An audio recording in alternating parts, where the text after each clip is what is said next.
Good morning guys and welcome back again to another video. Ayan.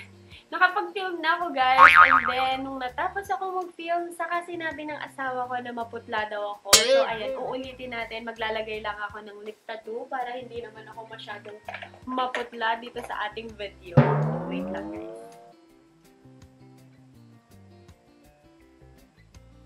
So, ayan, hindi na tayo maputla and pwede na nating ulitin ulit ang video. Nakakaloka. Pasensya na kayo guys sa aking buhok. Ayan, ginaganyan ko lang yung buhok ko. Kiniklipan ko lang yan kapag ka nasa bahay ako. And yeah. Okay, mag-start tayo guys sa i-issue ko ngayong araw na ito. Issue, baka sakali, diba, makatulong din sa inyo. So, yun yung ginawa ko guys. And ito yung Vicks ko. Hindi po ako magpapaka-arte sa inyo na, oh my God, everyday ako nagpapalit ng mask. Hindi po guys.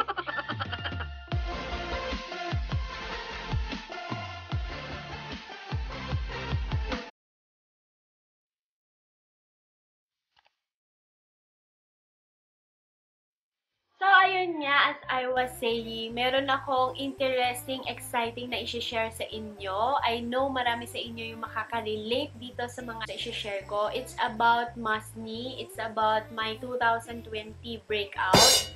Na ngayon, talagang sobrang happy ako sa skin ko dahil ibang-iba na siya. Hindi na ako masyadong nagkaka-acne, hindi na ako masyadong nagkaka-breakout.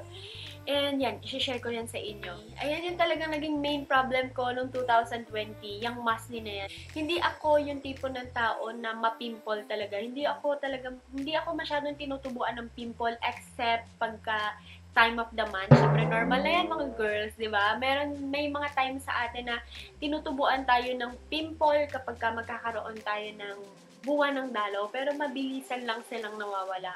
But anyway, ayan nga, i-share ko sa inyo yung journey ko about Masni. But before anything else, pag-usapan natin muna kung ano nga ba ang Masni. So, Masni guys, very simple lang. It's a kind of acne na lumalabas sa atin because of wearing mask. Which is hindi natin yan maiiwasan since kailangan natin talagang magsuot ng mask for our protection. So, ayan, paano natin mapiprevent kung kailangan talaga natin magsuot ng mask? Kung since 2020 ka pa dito sa ating channel, alam ko na napansin mo na puro skincare products or skincare videos yung i-share ko sa inyo. Aside of talaga mahilig ako magtatry ng mga iba't ibang klaseng skincare is grabe yung breakout ko 2020 guys. As in, super. Kasi nga, ayan, nagkaroon ako ng Masni and yung Masni ko guys is dito siya sa may jaw area ko tumutubo. And hindi naman ako nagkaroon ng Masni na as in talagang kumpul-kumpol na maramihan sila. Hindi naman ganun yung Masni ko. Kaya lang yung sa akin guys, hindi sila nawawala. Alam mo yung tutubo dito tapos pag nawala na, dito naman. Alam mo, yun yung salitan sila. Makati sila, as in sobrang kati nila. At pag nakakamot ko sila, may lumalabas sa kanila na tubig. It's either tubig or yung medyo yellowish na. Para siyang nana. Sorry for the term, sorry sa pakakumakain. Pero yun yung lumalabas sa aking Masni, kaya diba nakaka-bother. So, naging transparent naman ako sa inyo. Lahat ng mga products na tinry ko last year, share ko yan sa inyo. Lahat ng nag-work. But of course, yung mga hindi nag-work, hindi ko na sila share sa inyo. And part ng 2020, so December yun guys, nagkaroon ng long holiday. So nawala ng pasok. Nag-lockdown ulit nung time na yon. So hindi na kami masyadong nawalabas. And hindi na rin ako nagmamask. Kumalma-kalma yung aking Masni. Ginrab ko na yung opportunity na yon. Gumamit naman ako ng rejuvenating set para matanggal yung mga dark spot na naiwan ng aking Masni. So, early 2020, unti-unti ko namang ibinabalik yung mga skincare na ginagamit ko, pero hindi ko binigla yung skin ko. Paunti-unti ko lang binabalik yung mga skincare or yung normal skincare routine ko. So, nag-start ako sa pinaka-importanteng part ng skincare, which is yung facial wash and also yung ating sunscreen. Napansin ko guys na mula nung facial wash lang at sunscreen lang ang ginagamit ko, grabe, as in sobrang kumalma yung aking skin. Rather than kapag ka sobrang full pack yung aking skincare na ilalagay. Napapansin ko, ano ba yun? Full pack skincare na nga yung nilalagay ko sa skin ko. Nagkakaroon pa ako ng mask ni. Pero kapag ka nag-facial wash lang ako at saka sunscreen, okay na okay yung skin ko. Parang relax na relax siya. So, I realized na I think kailangan talaga ng skin natin ng pahinga. Kasi nga, di ba, hindi lang tayo yung nagiging emotionally affected. Pati yung skin natin, nagiging emotionally affected na din sila.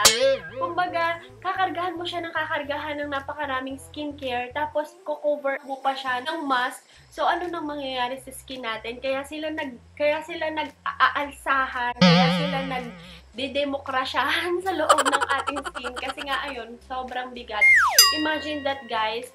The whole day, magsusuot tayo ng mask, na-accumulate yung bacteria sa loob, yung pawis sa loob, yung laway sa loob, and also yung init na ibinibigay pa ng ating patong-patong na skincare. Malaking point yon sa tension sa loob ng ating mask. Guys, disclaimer, I am not an expert. Hindi ako dermatologist, hindi ako magaling sa mga ganitong bagay. I am just sharing my own experience. Baka sakali, di ba, makatulong din sa inyo. So, yun yung ginawa ko, guys. Binawasan ko yung aking mga skincare na ginagamit every morning. And of course, every night, nagpo-full pack skincare ako. Kasi every night, dyan na-rejuvenate yung skin natin. Dyan nakaka-relax yung skin natin. So, yan yung chance natin para maglagay ng skincare every night.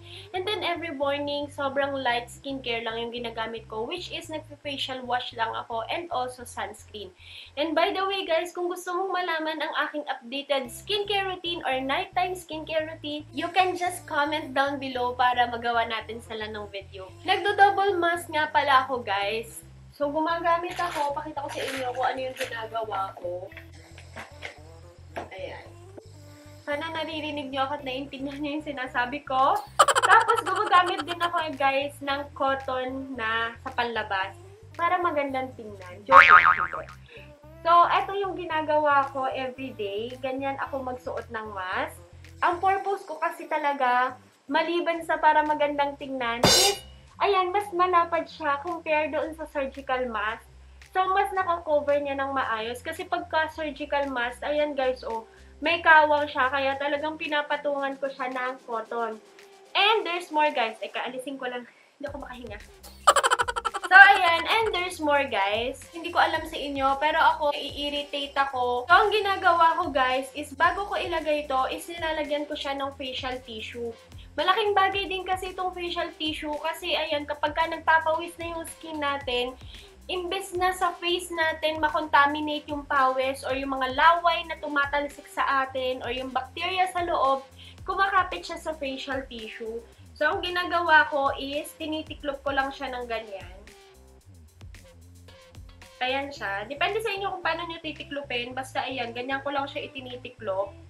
And then, ganyan yung itsura niya, guys. Tapos, ayan, mas chill ako, mas soft yung kumakapit sa skin ko. Hindi mismo yung tela ng surgical mask. Kasi itong surgical mask na ginagamit ko, sobrang tigas na. Hindi ko alam kung normal bang matigas yung surgical mask. Pero ito medyo may pagkamatigas, guys. Kaya talagang nilalagyan ko ng facial tissue. And then, ayan, nilalagyan ko lang ng cotton sa labas para another protection and para mas magandang tingnan. So, ayan, mas safe, guys, diba? And also, meron pala akong hack na i-share sa inyo. Ito, napanood ko lang kay Miss Anna Kai. Yung hack na ginagawa niya, guys, is ginagawa ko din lately. Kasi ngayon, nagiging whole day na yung work ko. So, pagkatanghali, medyo umiinit na dito and naaano ko, nasusuffocate ako kung minsan. Yung nilalagay ni Miss Anna Kai is yung Tiger Balm na ointment or yung Tiger Balm na cream.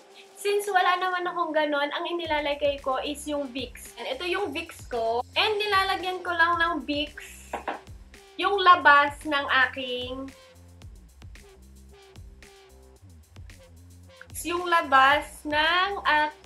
mask.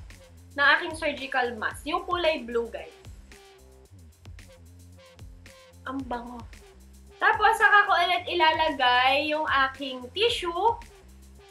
Ayan, nakaka-relax. Ayan, nakaka-relax. nakakaluwag ng panghinga. Lalo ako guys kasi talagang hinahapo ako pag nagsusuot ako ng mask. Tapos syempre sa trabaho, kilos-kilos, takbo, akyat, ganito, kuha ng ganito. So nakakatulong talaga sa akin yung paglalagay ko ng Vicks para nakakaluog siya ng hininga or nakakaluwag siya ng ilong. Hindi po ako magpapaka-arte sa inyo na, oh my God, everyday ako nagpapalit ng mask. Hindi po guys, hindi ako everyday nagpapalit ng mask dahil mahal ang mask. Saya kong mask. Naglalagay ako ng ganito, ng tissue, facial tissue. So ito, dito naman kumakapit yung pawis ko, yung dumi ko. So hindi naman nagdudumi yung aking facial mask. So, every other day lang ako nagpapalit ng mask. And also, guys, ang isa pang factor na nakaka-trigger ng ating maskne is yung pagme-makeup pa natin. Guys, hindi na natin kailangang mag-makeup pagka lumalabas tayo at magmamask lang tayo. Okay, don't get me wrong. Hindi ko naman kayo pinipigilan kung gusto nyo mag-makeup. Pero ako kasi, guys, malaking tulong yon since hindi naman talaga ako nagme-makeup pag lumalabas ako is malaking factor din yun guys na hindi tayo nag-aayos, hindi na tayo naglalagay ng kung ano-ano pa sa mukha. Inalis na nga natin yung full pack na skincare, tapos magme-makeup pa tayo. Ano pa yung sense ng pagtatanggal ng skincare kung magme-makeup tayo, diba?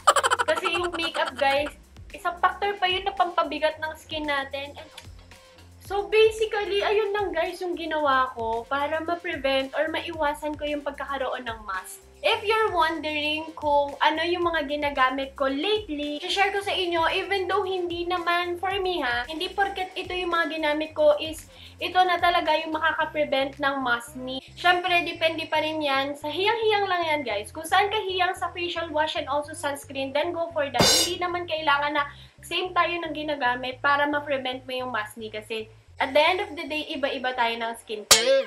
So, mag-start tayo sa facial wash. And ang facial wash is, na ginagamit ko is, ayan, alam nyo na guys, wala akong specific na ito lang ang gagamitin ko. Wala akong ganun guys. Kasi kung ano lang yung meron, anong available, okay yan sa akin. So, first is from Green Deep Foaming Cleanser. Ayan siya guys. The other one, of course, ayan, kung matagal ka na alam mo na, matagal ko nang binibida sa inyo palagi ito, itong Snail White Whip Soap. And lastly is ito naman, yung soap na kasama ng aking rejuvenating set. Since medyo matatagalan na ako ulit gumamit ng rejuvenating set dahil okay naman nga yung skin ko, ginagamit ko siya paminsan-minsan para hindi naman masayang. Yun lang yung current na ginagamit kong pang facial wash. And now, let's move on with the sunscreen na ginagamit ko. So, gumagamit pa rin ako guys sa mga tinted sunscreen every time na mag-film ako. Pero ngayon, hindi ako gumamit ng sunscreen. Kasi nga, mabilis ang video lang to. Kumbaga, very casual video lang. So, ang ginagamit ko kapag pumapasok ako, guys, is itong Klairs Midday Blue UV Shield na mayroong SPF 50 PA+++++. Wala siyang white cast and ang pinaka-importante at nagustuhan ko sa kanya, very lightweight lang siya, guys. Hindi mo mararamdaman na meron kang sunscreen na inilagay sa skin mo. And lastly is ito, yung natira ko pa na Brilliant Skin na Sunscreen Gel Cream. Sayang naman guys, kesa sa ma-expired siya is ginagamit ko siya paminsan-minsan. Most especially kapag nandito lang ako sa bahay since meron lang siyang SPF 30. So ayan, inuubos-ubos ko lang tong aking Brilliant Sunscreen. Yun lang guys yung mga ginagamit ko or yung mga current skincare na ginagamit ko every morning. And of course, every night, ayun sabi ko nga sa inyo, doon ako nagpo-full pack skincare. So again, if you wanna know kung ano yung mga skincare products na ginagamit ko every night, just comment down below para magawa natin siya ng video. So basically, that's it for our today's video guys. And again, thank you so much for watching and I hope meron kayong natutunan dito sa mga shinare ko sa inyo. Sana maka-help itong mga tricks na i-shinare ko sa inyo. And if you do like this video, don't forget to give me a thumbs up. Subscribe if you haven't yet. Click that bell button beside para palagi kang man-notify every time na nag-upload ako ng bagong video. Again, maraming salamat and stay safe everyone!